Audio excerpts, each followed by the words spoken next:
Okay, I'm going to show you some things, some data that I've collected.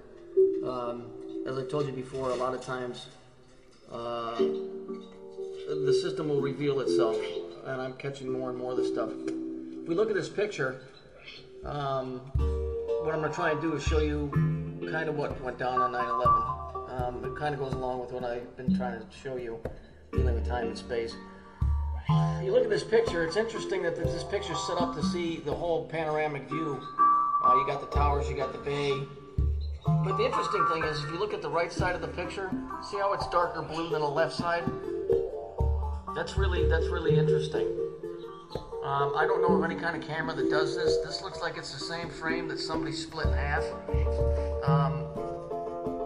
Or a mirror image, which is interesting, mirror image. And there's a lot of meaning behind that as far as the occult goes, but we'll try and keep that off to the side for right now. So we can see the trail going from the center of the bay off to the lower right-hand side. So everything looks, if you look close, it looks like it's lined up. Yeah?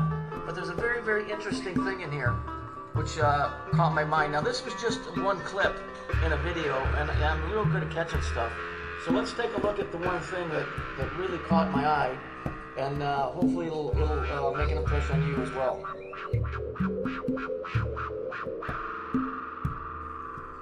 If we cue in on this is a barge, I believe. It's full of gravel and sand and piles. But interestingly enough, if we look, what is their perfectly paced pyramid doing on here? That's not a pile of dust. That's not a pile of dirt. That's not concrete. That is a pyramid. A pyramid is a time cube. Remember I told you?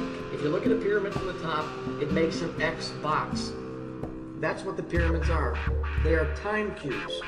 They have to do with time and space. Okay, that's exactly what the big ones represent. They represent the planet Saturn. So here we have a connection. First of all, we have the picture is goofy because it's darker on one side than the other. And now we have a pyramid sitting on a dock or on a barge of the morning of 9/11. Okay, this is interesting. This gets better, folks. Hang with me. So what is that thing doing there? Why is this thing, even if somebody photoshopped that in there, why would they? Okay, who set up the cameras to look right at the buildings? Okay, all of this goes together. Believe me, at the end, it even gets better than this. So let's go back to the original picture, and I'll do a time-lapse photo of what happened on 9/11, and you'll see, just like I did, what's going on here.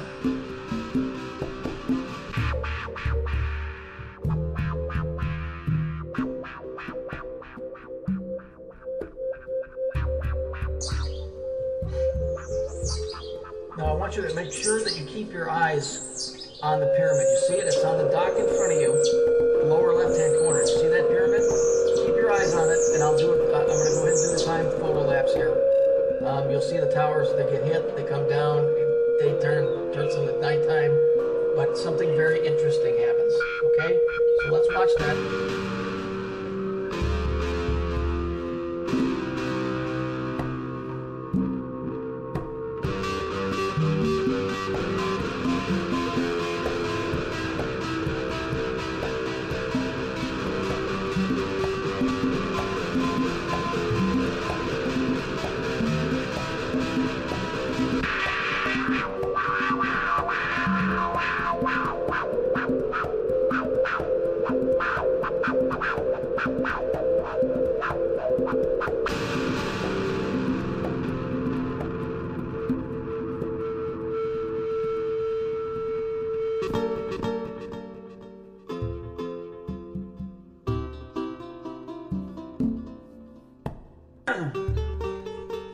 So interesting, as you saw, as well as I did, the pyramid disappears, which means somebody had to come in there and physically remove that thing. And I said, even if that was photoshopped in, somebody had to go into the film and erase it. I don't believe it was photoshopped in, because when you see the next thing, all these three things are all gonna come together. This was all done on time and space manipulation. I keep trying to tell people that this is based off of time and space. They've been messing with it. That's what CERN is. That's why this picture is funky, where the screen is split. This stinks to high heaven. But I've been telling you, this is why the buildings were pulverized. Because it didn't happen on the third dimensional level that you think it did. I mean, I'm going to show you a picture here real quick from above, from a helicopter. Where's the debris? Where is it? It's all powder. So let's take a look at that real quick.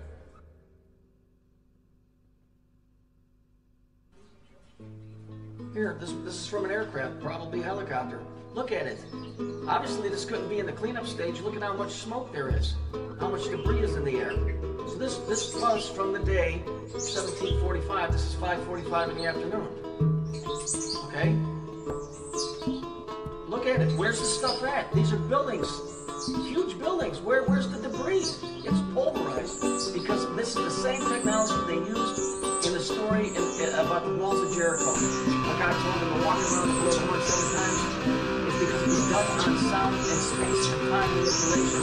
It pulverized the buildings. This stinks to high heaven.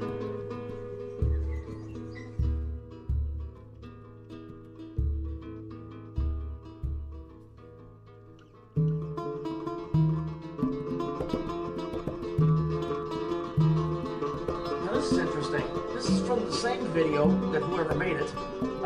If you look, what do we have here? We have an 8-sided object. That's not a Ferris wheel, folks. That's an 8-sided object. An octagon always in the occult represents a stargate or a gate, a passageway. Just like CERN. CERN, if you look at it, it has 8 sides. Interestingly enough, sitting right next to our little buddy, the black cube. So here we have time and space again, with a gate, with a stargate, or with a gateway. I don't like that word stargate because it's too industrial. It's a gate to something.